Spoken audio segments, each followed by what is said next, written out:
أبطال أولى ثانوي وبكالوريا، السلام عليكم ورحمة الله وبركاته. معاكم مستر آدم أحمد.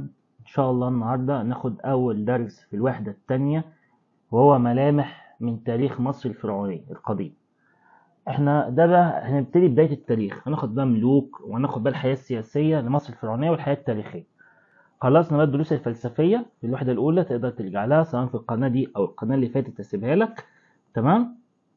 وفي نفس الوقت الدرس ده نبدا بقى في الجد شويه، ما تخافوش يعني، الحمد لله الدرس جميل وما فيهوش حاجه صعبه، الدنيا سهله يعني، في حاجات احنا خدناها اصلا يعني. تمام. واللي اختار بكالوريا صحيح ينزل يكتب لي تحت في الكومنتات عامل ايه فيها، واحسن الثانويه عامه فعلا ولا لا، ويقول لي رايي يعني فيها. اول حاجه بقى العصر الفرعوني، بسم الله الرحمن الرحيم. قال لي المؤرخ المصري اللي خدناه مانيتون، اللي هو كان ايام اليونانيين بطليموس قال له قسم يا مانيتون واكتب لنا عن تاريخ مصر، فقسمها ل 30 اسره حاكمه. 30 اسره حاكمه. تمام. يبقى مين اللي قسم تاريخ مصر الى 30 اسره حاكمه؟ مانيتون السمنودي. حلو الكلام. ثم قسمه المؤرخون الى 3 دول تميزت بالقوه والازدهار، ويفصل بين كل دوله واخرى عصر ضعف دي. تمام، اكتبها لك اهو. عصر ضعف واضمحلال، ويسبق هذه الدول عصر يعرف بالعصر العتيق، ويتضح ذلك من خلال جدول واحدة واحدة.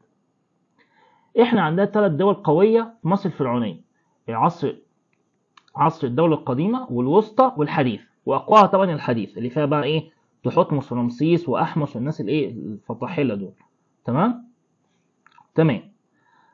بس قبل كل ده عندنا عصر اسمه عصر عتيق، كان عصر قوي برضه، ده بقى عصر بداية مصر الفرعونية. ده عصر بداية مصر الفرعونية. تمام. تعالوا ننزل زي ما احنا قلنا. العصر العتيق امتى توحدت مصر؟ 3200 قبل الميلاد. ماشي. دي طبعا بتشمل الاسرتين الاولى والثانيه. قعد قد ايه العصر ده؟ لحد 2800، يعني قعد 400 سنه. بعد كده عصر الدوله القديمه وعصر الانتقال الاول، ده بعصر ضعف. كلمه انتقال يعني ضعف واضمحلال على طول. تاني، كلمه انتقال يعني ضعف واضمحلال على طول، مش محتاجه يعني. تمام. كده عصر الدوله الوسطى، وكده عصر الانتقال الثاني يعني يعني ضعف واضمحلال، هناخد كل ده بالتفصيل طبعا. في عصر الدوله الحديثه، دي طبعا ده اقوى حاجه بقى، الامبراطوريات المصريه بقى وليله بقى ليله، احنا ماشي، كنا اقوياء جدا يعني. العصر الذهبي في الدوله الفرعونيه. بعد كده العصر المتاخر ده بقى ده بقى خلاص بقى الدوله المصريه بتحتضر فيه. صحيح جالنا كده ملك او ملكين حاولوا يقوموا تاني الحضاره، بس خلاص بقى يعني، خلاص الاوان فات زي ما بنقول. الفرس دخلوا، بعدها اليونانيين دخلوا، وطبعا اليونانيين هيقضوا على الحضاره المصريه تماما. ماشي، مش هيبقى في حاجه اسمها حضاره مصريه بعد كده. تمام. استنى اظبط لك الدنيا اهو.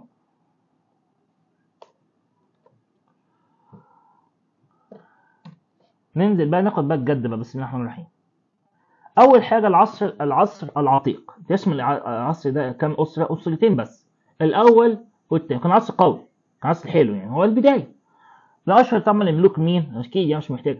نعرمر مينا، ده مؤسس الاسره الاولى، موحد القطرين والتاجين واللي احنا عارفينه ده كله عنه.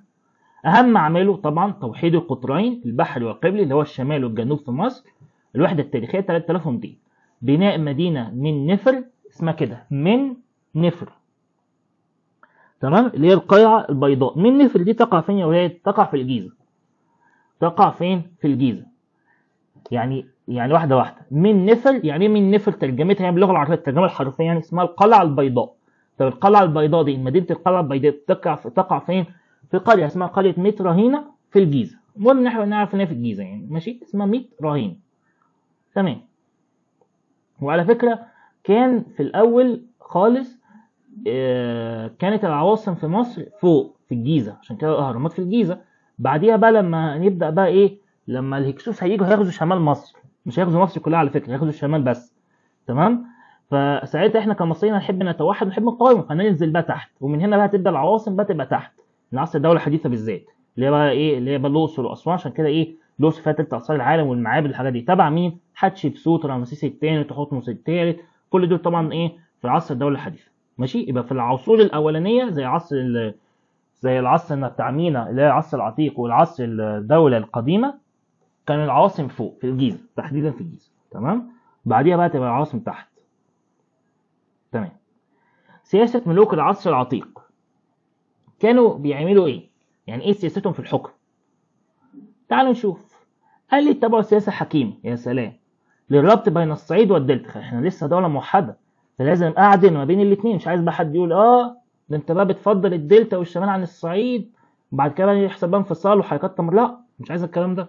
تمام. يبقى بتحصل ايه؟ سياسة حكيمة عشان اربط ما بين ايه الاثنين. زي كان النبي عليه السلام في العصر الاسلامي، هناخد ان شاء الله هناخد ان شاء الله السنة الجاية، لما كان ايه بيألف القبائل وبيعاملهم بالحكمة، ما بيفرقش ما بينهم. عشان ايه؟ عشان محدش بيجي يقول له ايه احنا عايزين جاهلية، دي القبيلة بتاعتي احسن، الكلام ده كله. تمام. لا فضل العربية على جميع الا ايه بالتقوى. طب عملوا ايه برضه؟ قال المصاهرة وازدواج الالقاب. طبعا احنا عارفين حتى بتحصل في الايام دي، يعني او مش الايام دي بالظبط، ممكن كانت بتحصل زمان يعني من مثلا 100 سنة، ممكن تحصل عادي. قال مثلا زعيم قبيلة او انا مثلا رئيس دولة، يروح مثلا اتجوز ايه ملكة الدولة الثانية او رئيس الدولة الثانية، بحيث ايه نقوي العلاقات. عادي، دي بتحصل يعني.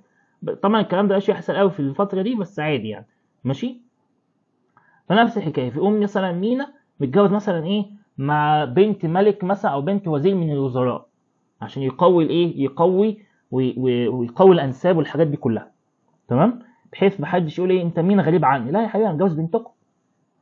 ولا اهتمام بالاعياد الدينيه في رجال ايه البلاد. مش انت ليك عيد قومي؟ مش انت يا صعيد ليك عيد قومي؟ انا ههتم بيه، ما عنديش مشكله. مش انت يا دلتا ليك عيد قومي؟ هحتفل بيه برضه، عشان ما فرقش ايه، ما فرقش ما بين حد، ما فرقش قصدي ما بين اي ايه، اي حد. تمام. ماشي. اهم خصائص العصر العتيق. طبعا ايه هي اهم مميزاته؟ يعني اهم ايه مميزاته؟ توحيد مصر زي ما احنا قلنا تحت حكومه مركزيه واحده من اقدم الحكومات في التاريخ اللي هي ملكي العرب، وتامين وحده البلاد بين الدلتا والصعيد ببناء مدينه ايه منف. في مدينه منف في الجيزه، في مدينه منف في الجيزه. تمام. تمام. انا قلت لك بقى، قلت لك في الاوائل كان العاصمه دايما تبقى في الجيزه. ماشي. تمام. واحتفاظ مصر بالاستقلال الكامل وتوطيد الامن بها. وتوطيد الامن ايه بها. يبقى ده عصر بدايه الدوله، بدايه بناء الايه الدوله. مش هتلاقي بقى فيه انجازات، مش هتلاقي فيه معابد، مش هتلاقي لا، لسه في البدايه. احنا بنحاول نظبط الدوله من الحاجات التنفيذيه والتشريعيه والقانونيه، ونحاول نبني جيش. احنا لسه في البدايه يعني. تمام. تمام. ولكن في نهايه العصر العتيق اضطربت الامور السياسيه، في حصل شويه مشكلات، ما طبيعي لما يموت رئيس او يجي رئيس يسلم للتاني او ملك يسلم للتاني تحصل شويه ايه اضطرابات، وبقى ما الرئيس التاني او الملك التاني يحكم الامر. تمام.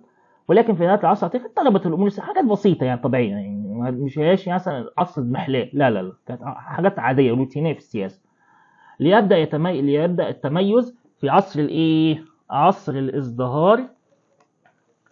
في عصر الازدهار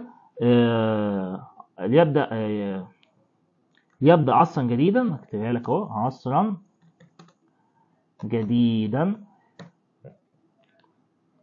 يتميز بالازدهار، هو عصر الايه، الدولة القديمة. الدولة القديمة كام أسرة؟ 3 أسرات بس. 3 أسرات بس. تمام. تمام. يبقى الأولى والثانية عتيق، الثالثة والسادسة ده قديم. طبعا القديمة عرف بعصر بناء ايه الأهرامات، خوفو وخفرع من قورع. تمام. اهم خصائص بقى عصر الدوله القديمه ايه، اهم انجازاتها يعني وجود قوه حكومه منظمه قويه البنيان. انت بقى بدات خلاص ترسخ الدوله، بقى بدات انت تطلع فوق تشم نفسك. كثره الموارد وزياده الثراء، سياده الامن، وبناء ملوكها الاهرامات الضخمه. لذلك سمي عصر الدوله القديمه بعصر ايه، بنايه الاهرامات. يبقى عصر الدوله القديمه ممتاز بالايه بالظبط، سياده الامن وحكومه قويه بتحكم البلاد، عشان كده في امن طبعا. والموارد ايه كترت. الموارد كترت زي ما خدنا في الدرس الثاني اللي هو مصادر دراسه الحضارات، والدرس اللي بعديه عوامل قيام الحضارات. خدنا ايه لما يكون عندي موارد اقدر ابني ايه، ابني حضاره. لما يكون عندي حجاره وحاجات كريمه وحاجات كريمه يعني، والحاجات دي كلها ابني بها ايه الاهرامات، او ابني بها معابد، او ابني بها ايه الكلام اللي احنا خدناه في مصر القديمه. بس كده على الدولة القديمة، بس كده، وانتهى بعد قيام أول ثورة اجتماعية. يبقى عصر الدولة القديمة انتهت امتى؟ بعد قيام أول ثورة اجتماعية ضد ملك اسمه بيبي الثاني. قعد يحكم حوالي أكتر من 90 سنة، بس كان ضعيف، فالمصريين ما طقهوش، فعملوا عملوا دولة ثورة شملت أنحاء مصر كلها. يعني الثورة كانت في مصر كلها. ليبدأ عصر من الضعف والاضمحلال، هو عصر الانتقال الأول. طبعا أنا قلت لك في الأول لا، كلمة انتقال يعني ضعف على طول، عصر ضعف واضمحلال، دي دايما كده خدها قاعدة. يعني في مصر القديمة كلمة انتقال يعني ايه؟ يعني ضعف واضمحلال. قعد 3 أسرات من 7 ل10. طيب أهم خصائصهم هي دي محتاجة ضعف الملوك، عدم وجود أمن في البلاد، اضطراب الحياة الاقتصادية، فوضى، حاجات طبيعية بأي دولة. أي دولة بيحصل لها نوع من الضراب. ده الضراب اللي بيحصل. الدولة بيحصل إيه يعني؟ بفقد الملوك السيطرة على البلاد، ازدياد نفوذ حكام الأقاليم فلم يدينوا بالولاء للملك وامتنعوا عن دفع الضرائب، اللي هو بقى إيه الحاجات اللي مين يتجنبها. أنا مش عايز حد يجي يقول لي يا عم أنت بتعامل الصعيد أحسن من الدلتا ومش عارف مين الكلام ده كله. تمام؟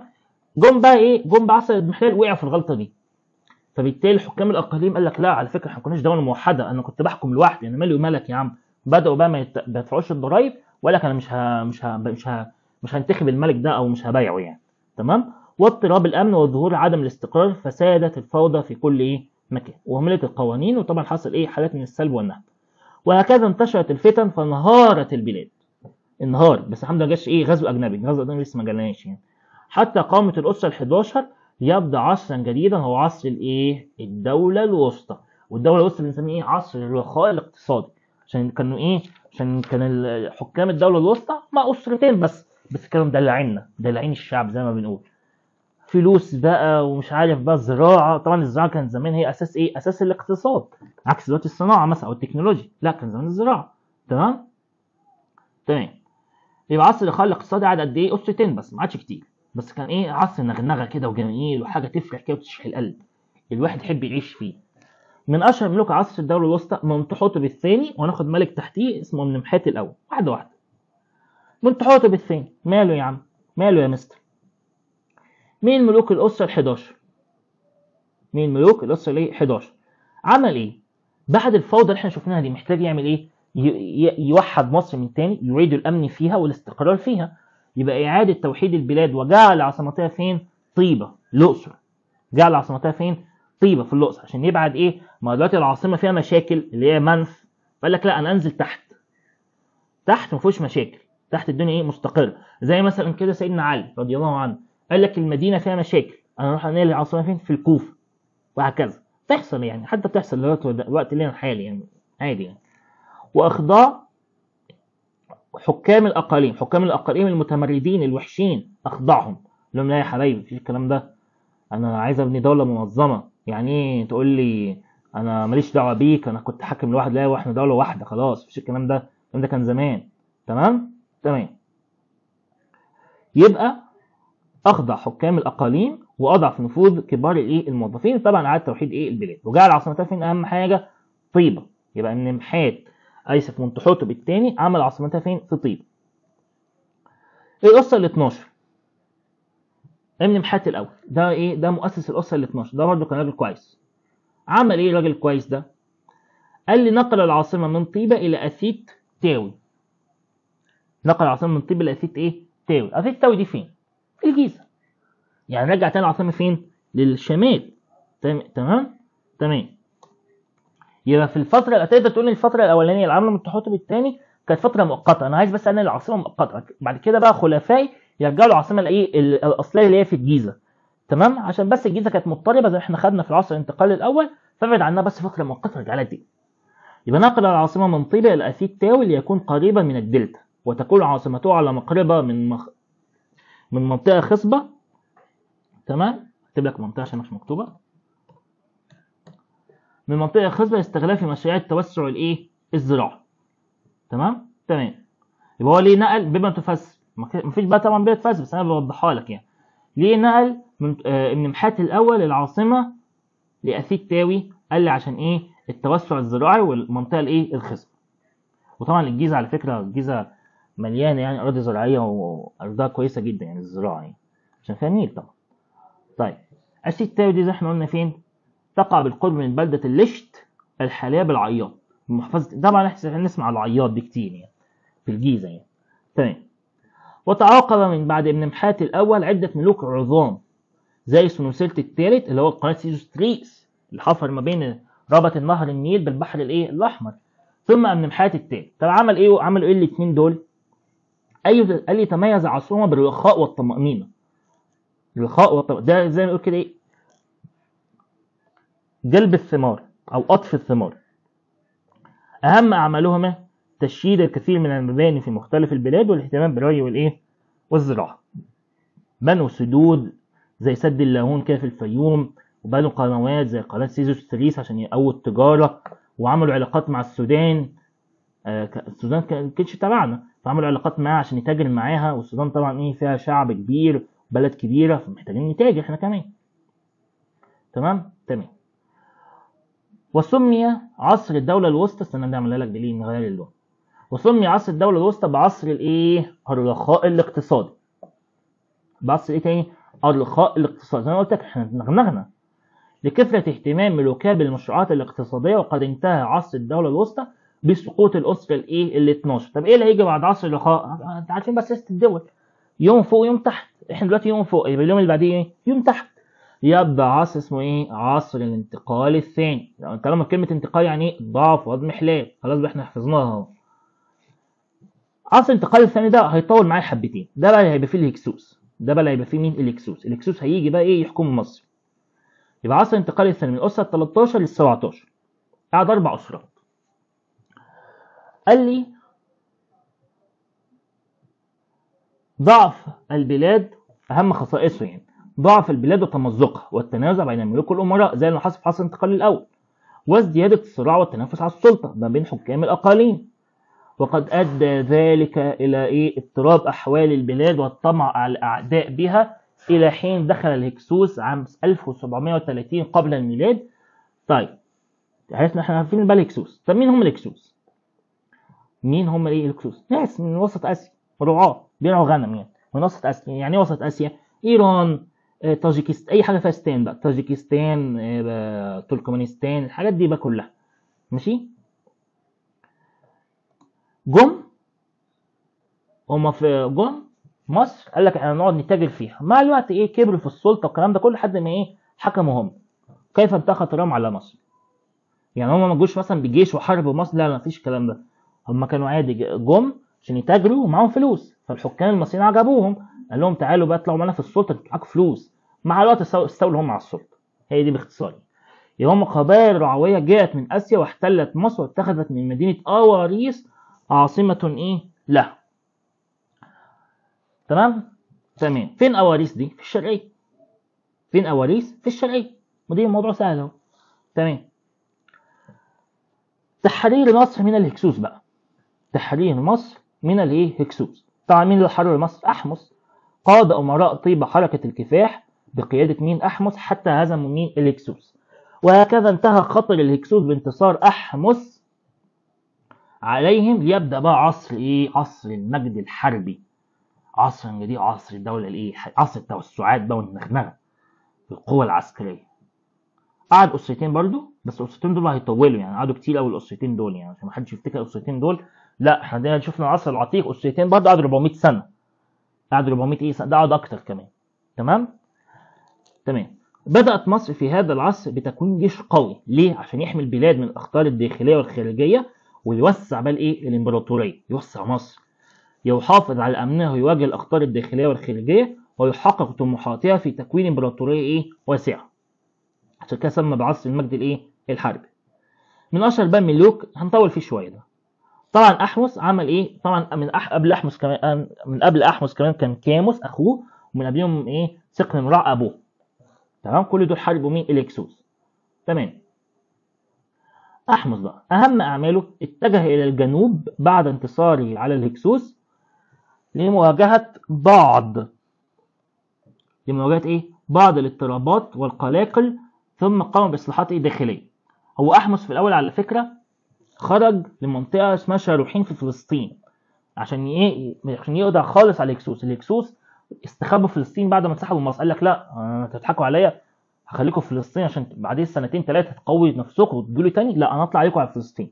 قعد 3 سنين محاصره في فلسطين لحد ما قضى عليه. بعد كده بقى رجع مصر، قضى على ايه؟ على الفتن والقلاقل اللي حصلت في الايه؟ في الجنوب، في جنوب مصر يعني. تمام. حتشبسوت. طبعا بقى حتشبسوت يعني ايه؟ معروفه طبعا برحلتها ايه؟ رحلتها لبلاد الصومال. مش رحلتها هي، رحله تجاريه يعني. قامت بنشاط تجاري واسع حيث ارسلت رحلات تجاريه الى بلاد بونت. ايه بلاد بونت دي؟ لسه قايل لك الصومال.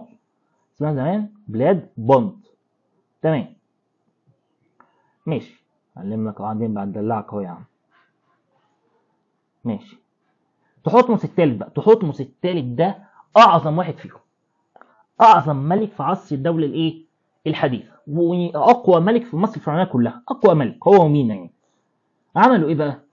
عمل ايه قصدي تحتمس الثالث؟ قام بتكوين امبراطوريه المصريه واسعه. يبقى قام بتكوين امبراطوريه مصريه ايه؟ واسعه.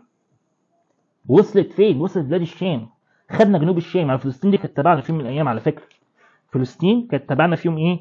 في يوم من الايام. قاد المصريين في معركه اسمها مجدو عام 1479 قبل الميلاد ضد حلف امراء سوريا بقياده امير ايه؟ قادش. قادش دي كانت دوله اسمها الدوله الميتانيه، مملكه ميتاني. تمام. دي كانت بتستولي ايه؟ بتستولي على الشام. كانت بتقعد تقرفنا، فقلنا لا احنا نروح نحاربهم. دي زي ما بنقول كده امتداد للهكسوس. مملكه ميتاني دي ولاد عم الهكسوس، يعني هما الاثنين نسل واحد. تمام. تمام.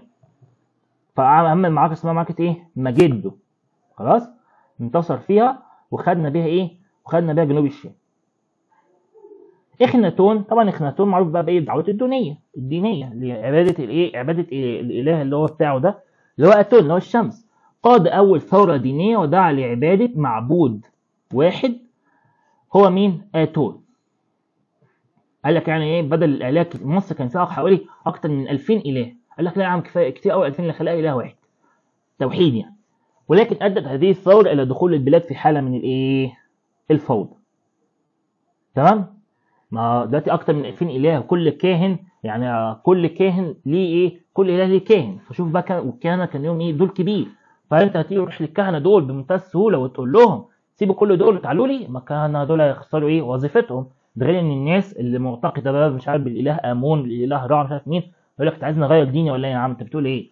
هم كمان اعترضوا، فالبلد دخلت بقى في حاله ايه؟ فوضى، واضطر ينقل للعاصمه وليله كبيره قوي لحد ما جه توت عنخ امون. هو كان في الاول اسمه ايه؟ توت عنخ اتون زي ابوه، بس لما الدنيا كده فوضى. توت عنخ امون على فكره كان راجل صغير، يعني مسك مصر عنده 9 سنين ومات عنده 18 سنه. يعني كان حكم البلد وهو عيل صغير يعني. فقال لك خلاص انا هرجع تاني ايه؟ امون، وعم خلاص يا عم كل واحد يعمل اللي هو عاوزه، وهعمل بتاعت ابويا دي. بس طبعا كان عيل صغير ما قدرش يفرض الامن والامان. ما قدرش يفرض الامن والامان.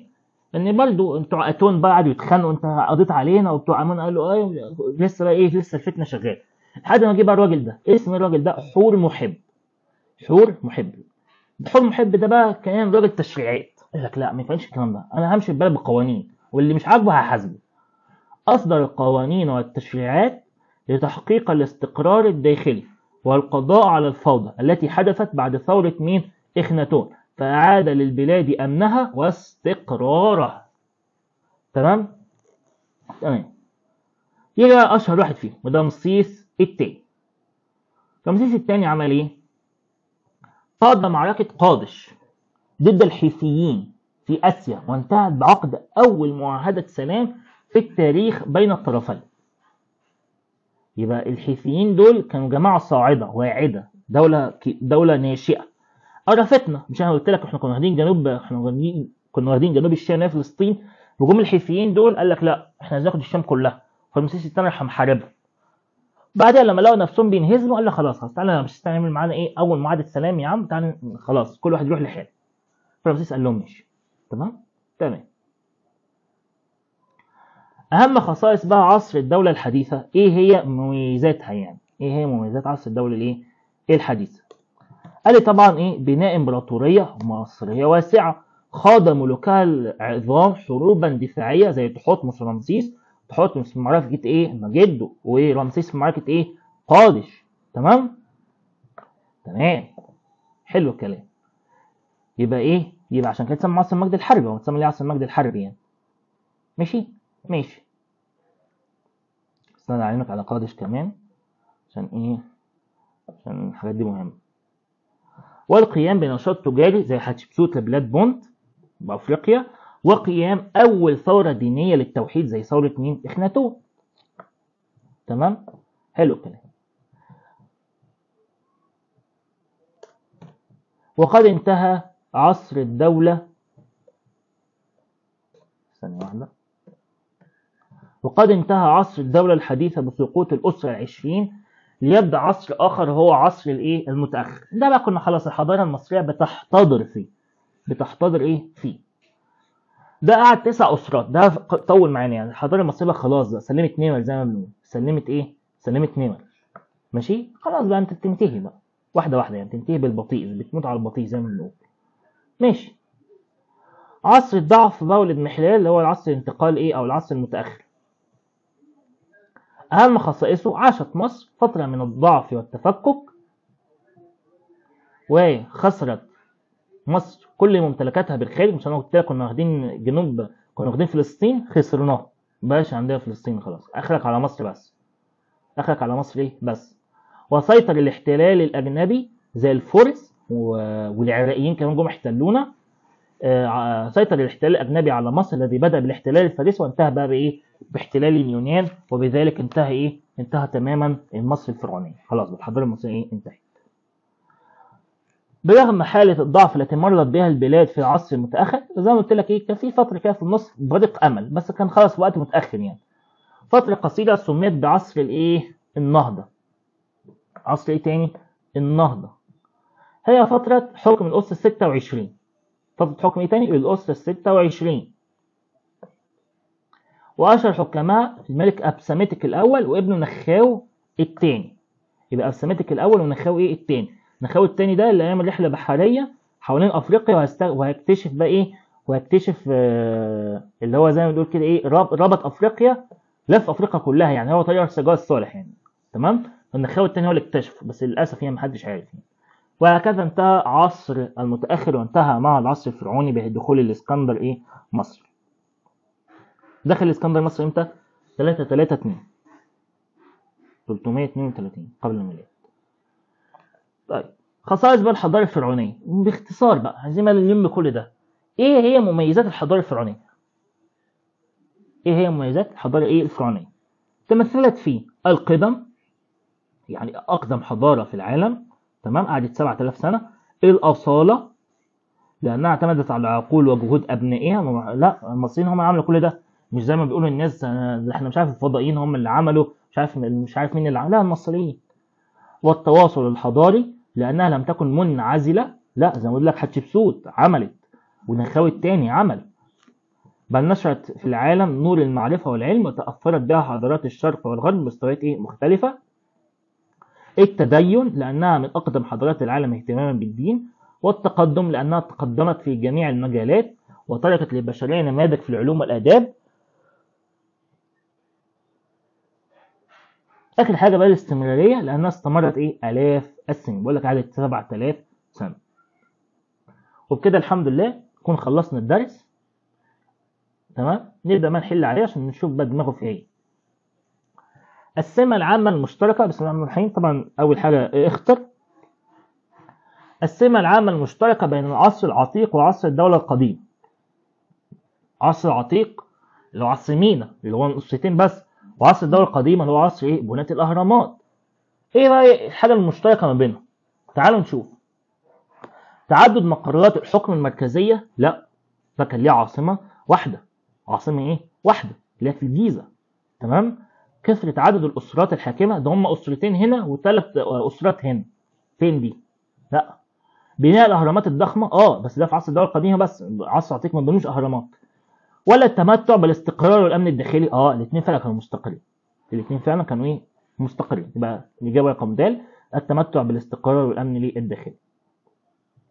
حدد أي من العصور التاريخية الآتية لمصر الفرعونية حوى جواه بداخل الاهتمام بالجوانب الاقتصادية والعسكرية وحدوث متغيرات دينية. يبقى عندك انت تقدمت في المجالات الاقتصاديه والعسكريه، وحصل في نفس الوقت بعض من الحاجات الدينيه كده تغيرات. طبعا اول ما اسمع كلمه متغيرات دينيه يخطر في بالي مين؟ اخناتون. خاطرك جه صح، برافو عليك، برافو ايه عليك. العصر العتيق ما حصلش فيه تغيرات ايه دينيه، ما حصلش فيه تغيرات ايه دينيه. عصر الدوله الوسطى نفس الحكايه، عصر الدوله القديمه نفس الحكايه. كل دول حصل فيهم اقتصاديه وعسكريه، لكن ما حصلش فيهم دينيه. امال ايه اللي حصل فيه كل ده؟ عصر الدوله الحديثه حصل فيه اقتصاديه وعسكريه، طبعا عصر المجد الحربي. وفي نفس الوقت حدثت ايه؟ تغييرات دينيه زي ايه؟ ديانه اخناتون اللي هي اتون. تمام؟ عصر ايه؟ يبقى الاجابه رقم ج، عصر الدوله الحديثه. تشابه كل من رمسيس الثاني وتحتمس الثالث في، تشابهوا في ايه؟ ايه الحاجات المشتركه؟ الحفاظ على ممتلكات مصر الخارجيه، الاثنين طلعوا حرب. ده رمسيس الثاني حارب معركه اسمها قادش وعمل اول معاهده سلام عشان يحافظ على ممتلكات مصر في فلسطين. وتحتمس الثالث نفس الحكايه، عمل معركه اسمها ايه؟ مجده، وانتصر فيها ماشي وعلى امير قادش، وقال لك ايه؟ وقال لك انا حافظ على مملكه مصر الخارجيه وخد فلسطين. اول واحده صح. خوض المعارك البحريه والانتصار فيها، لا، دي ما بين الشام والصين ايه؟ حدود بريه، ما خدناش اصلا معاك بحريه دي خالص. طيب الاهتمام بالتجاره مع بلاد بونت دي حتشبسوت، مش الاثنين دول. القضاء على فوضى الثورات الدينيه، برضو ايه؟ برضو لا، ده مين؟ ده حر محب، لو حد يفتكر يعني، ما نذاكروا ان شاء الله هتحفظوها يعني. يبقى اول واحده طبعا الحفاظ على ممتلكات مصر الايه؟ الخارجيه. اعتمد الملك حور محب على سلطته التشريعيه في القضاء على حاله الاضطرابات التي حدثت نتيجه عوامل ايه؟ سياسيه، هي حصلت فوضى دينيه بسبب عوامل سياسيه؟ لا، نظام البلد ما اتغيرش. اقتصاديه؟ برضو لا. عقائديه؟ لما اخناتون قال لك انا عايز اغير عقيده المصريين من 2000 اله اخليهم يعبدوا اله ايه؟ واحد، يبقى هي دي دينيه يعني. والثقافيه؟ برضو لا، مالهاش علاقه بالثقافه، يبقى هي عقديه ايه؟ طبعا رقم ج، عقائديه. شهدت مصر الفرعونيه عصور ضعف وانهيار، وكانت اقل هذه الفترات الزمنيه، يعني اقل فتره مصر قعدت فيها ضعيفه، بعد كده رجعت تاني على طول، يعني رجعت تاني عامل كامباك يعني. عصر الانتقال الثاني؟ لا، ده طول. عصر الانتقال الثاني ده ايه؟ ده طول. تمام. عصر الانتقال الثاني ده اللي فيه الهكسوس حكم مصر اكتر من 90 سنه، فطول قوي، طول قوي قوي يعني. ماشي، حلو الكلام. عصر الانتقال الاول، عصر الانتقال الاول قعد فتره صغيره جدا. عارفين قعدوا كام سنه؟ قعد حوالي 100 سنه. قعد حوالي 100 ايه سنه، ده حاجه شويه فكه يعني زي ما بنقول. ماشي. العصر المتاخر، لا، العصر المتاخر قعد 9 اسر. العصر العتيق، لا، العصر العتيق ده عصر قوي. يبقى الاجابه رقم ب، عصر الانتقال ايه؟ الاول. تمام. جنى ثمار وعلى فكره برضه عصر الانتقال الثاني هتقول لي ما مستر مالوكسيس قعد 90 سنه، ده قليل. لا، ما كان قبلها برضه حكام ايه؟ حكام مصريين بيحكموا، وكان برضه البلد واقعه برضه، فقعد اكتر من كده. ده الهكسوس بس، ده الهكسوس ايه؟ بس. اما عصر الانتقال الثاني لما تيجي تشوف قعد حوالي 250 سنه. 250 سنه، هو ده اطول حاجه عشان برضه بفهمك يعني. جنى ثمار الاستقرار السياسي لمن سبقه من ملوك مصر الفرعونيه، فاقام نهضه اقتصاديه. اول ما شفنا كلمه نهضه اقتصاديه وعمرانيه اشوف مين؟ اخدته في بالي على طول العصر الدولي الايه؟ الوسطى، صح؟ تعالوا بقى نشوف. نعرمر مينا؟ لا، نعرمر مينا العصر العتيق. ثلاثيه الثالث، لما قلت لك منتحتب الثاني، قلت لك مين؟ منتحتب الثاني، قلت لك في نفس الوقت من حياه الاول. جنى بقى الثمار، هو بقى ايه؟ عشنا في حياه الرخاء. بعد منتحتب الثاني من حياه الاول عملوا ايه؟ عملوا نهضه اقتصاديه. منتحتب الثاني لا، هو بيقول لي انت جنيت، يبقى في واحد قبليك هو اللي عمل. منتحتب الثاني هو اللي عمل، ماشي؟ يبقى منتحتب الثاني هو اللي عمل النهضه دي، بس هو لسه ما جنناش، احنا لسه بلد بتكبر يعني. منتحتب الثاني لسه بيأسس الدوله الوسطى زي ما بنقول. جه بس مسألة الثالث ايه؟ خد الايه؟ خد بال الخير ووزعه علينا. احمس لا، عصر المجد الحربي، ده كان المجد الحربي الهكسوس، هو ده فاضي يعمل لنا نهضه اقتصاديه؟ مش فاضي، بلد حاله حرب. تمام. يبقى الاجابه طبعا رقم ب، من سلسله الايه؟ الثاني. تغيرت فكره المصريين القدماء عن امن مصر القومي، اللي هي خلال ايه؟ ولد شاطر هيقول لي ايه؟ هيقول لي خلال عصر الدوله الحديثه. ليه؟ عشان حاسس خلال عصر الدوله الحديثه احنا طلعنا بره مصر عشان نحمي مصر من بره، ما نستناش العدو يجي لنا، لا، احنا نطلع له. يبقى عصر الدوله القديمه، لا، عصر الدوله القديمه يعني كان غالبا ما فيش حد بيهددنا اصلا يعني. حتى لما حصل عصر الانتقال الاول محدش يحتلنا. عصر الدوله الوسطى لا، ما طلعوش بره عصر الدوله الوسطى. عصر الدوله الحديثه زي ما لسه قايل، يبقى الجواب رقم ج. طب نشوف اخر حاجه كده، ده العصر المتاخر. لا العصر المتاخر ده ايه؟ كان عصر اصلا من البنيله، يعني فين ده امن مصر؟ امن مصر كان رايح في ده. يبقى طبعا الاجابه رقم ج عصر الدوله الحديثه. كان من افضل الملوك المحاربين والسياسيين، وتولى حكم مصر في فتره عصيبه، وقاد مصر الى المجد والقوه من جديد. يبقى ده معناه ان كان قبل الملك ده فتره ضعف واضمحلال، لما مسك قوى الدنيا، رجع مصر تاني للسياحه، يعني خلاها قويه تاني. خلاص تمام. ينطبق مضمون العباره السابقه على الملك مين؟ ابن محات الثالث؟ لا، ابن محات الثالث كانت الدنيا قبليه زي الفل، هو كمل وخلاها فل فل فل، يعني ابن محات الثالث غلط. نخاو برضه، نخاو لا، نخاو كانت الدنيا قبليه وحشه. ماشي تمام. يبقى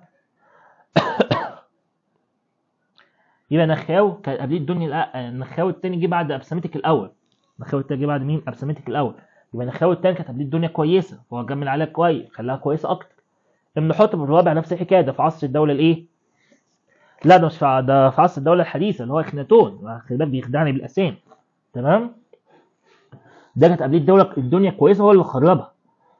ابسمتك الاول ده بقى كانت قبليه الدنيا وحشه وهو حسنها، تفرق بقى هنا. تمام. يبقى الاجابه رقم د ابسمتك ايه الاول. تاسع سؤال، انتهى عصر الفرعوني لمصر نتيجه ايه؟ احتلال اجنبي. لما قلت داخل الاسكندر، الاسكندر كان داخل ايه؟ احتلال. يبقى النزاعات السياسيه لا، احتلال اجنبي عن طريق الفرس واليونانيين. الثورات الاجتماعيه برضو لا، التدهور الاقتصادي برضو لا. يبقى الاجابه رقم ب الاحتلال ايه؟ الاجنبي. عاشر سؤال، الرئيس الراحل محمد انور السادات صاحب قرار الحرب والسلام، اكثر ملوك مصر الفرعونيه تشابها مع اعماله كان الملك مين؟ احمس. يعني هو عايز يقول لي الملك حارب في نفس عام معاهده السلام. مين؟ رمسيس الثاني، لما حارب امير قادش وعمل معاه اول معاهده السلام ايه في التاريخ. احمس ما عملش كده، احمس حارب بس. تحتمس الثالث حارب بس. رمسيس الثاني زي ما قلت لك عمل الاثنين. يبقى الاجابه رقم ج. بس نشوف اخر كده حاجه، دي رمسيس الثالث لا ما خدناش اصلا. رمسيس الثالث ما عملش حاجه اصلا من الكلام ده. تمام. الاجابه رقم ج رمسيس ايه الثاني. تمام. تعالوا نشتغل المخارج عشان نخلص. ما أوجه الشبه بين تحتمس الثالث ورمسيس الثاني كملوك بالدولة الحديثة؟ عملوا إيه؟ طبعا الاثنين حاربوا وحافظوا على أمان مصر الخارجي ووسعوا ممتلكات مصر، والاثنين انتصروا. يبقى تمثلت أوجه الشبه في أن الملكين حققا انتصارات عسكرية، فاستطاع تحتمس الثالث الانتصار في مجده، واستطاع رمسيس الثاني الانتصار في إيه؟ في قادش. تمام؟ تمام. وضح أوجه الشبه بين عصر الانتقال الأول وعصر الانتقال الثاني. يعني إيه الشبه؟ عصر انتقال يعني خراب، البلد غير مستقرة، نزاعات ما بين حكام الأقاليم، فساد، تفشي الاضطرابات وعدم استقرار في الأمن. تمام. فهي ليه حاجات ايه؟ حاجات استنبر السؤال، يعني ده في أي دولة بتحصل كده. يبقى ضعف الملوك، زيادة نفوذ حكام الأقاليم، اضطراب الأمن وعدم الاستقرار، الاهتمام بالمصالح الشخصية على حساب مين؟ البلد. حدد أوجه الاختلاف بين كل من تأثير كل من رمسيس الثاني والملك أمنحوتب الرابع إخناتون على الحياة السياسية في مصر الفرعونية. هو لا، رمسيس الثاني حافظ على مصر وعمل معركة قادش عشان يحمي مصر وانتصر فيها، وعمل أول معاهدة سلام إيه في التاريخ. أما أمنحوتب الرابع لا، دمر مصر، خلاها غير مستقرة وغير آمنة. تمام. وخلى تحصل إيه؟ الاضطرابات وعدم عدم الأمان. يبقى رمسيس الثاني كان أحد الملوك العظام، وقد خاض حروبا دفاعية، واستطاع بفضل مهاراته العسكرية والسياسية أن يحافظ على الإمبراطورية المصرية. طيب، أما بقى أمنحوتب الرابع اللي هو إخناتون، قاد أول ثورة دينية لعبادة معبود واحد هو أتون، فقامت ثورة ضده مما أدى إليه زي ما احنا قلنا دخول البلاد في حالة من الفوضى وتقويض الإمبراطورية المصرية. تمام. وبكده الحمد لله نكون خلصنا الدرس. تمام. كده احنا الدرس الاولاني في الوحده الثانيه، والدرس ده هنمتحن عليه ان شاء الله في امتحان شهر اكتوبر الاسبوع الجاي باذن الله. تمام. ذاكروا كويس اول 3 دروس مع الدرس ده، احنا كان علينا 4 دروس. تمام. ادينا شرحنا الحمد لله 4، والدروس اللي فاتت هتلاقيها في القناه دي. الدرس اللي فات هتلاقيه في القناه دي، والدرسين اللي فاتوا في القناه القديمه، يعني هجيبها لك يعني ان شاء الله، هحطها لك في الاخر يعني. تمام. ولو عايزين ان شاء الله حل اسئله اكتبوا لي، عشان لو عايزين كده نحل اسئله على على الاربع دروس دول. امتحان اكتوبر السنه اللي فاتت نشوف كان عباره عن ونشوف يعني الدنيا. تمام. شير الفيديو لاصحابك لو استفدت عشان هم كمان يستفيدوا، وما تنساش تعمل لايك وشير سبسكرايب. استنى الحلقات الجايه ان شاء الله، والدروس الجايه ان شاء الله هنزلها برده قريب ان شاء الله. دي احنا كده ماشيين كويس، هم سابقين الحمد لله يعني، ماشيين كويس يعني احنا كده ماشيين وفقا للمنهج زي ما بيقول يعني. تمام. ربنا يوفقكم يا رب. المذاكره المذاكره المذاكره. بس كده. والسلام عليكم ورحمه الله وبركاته.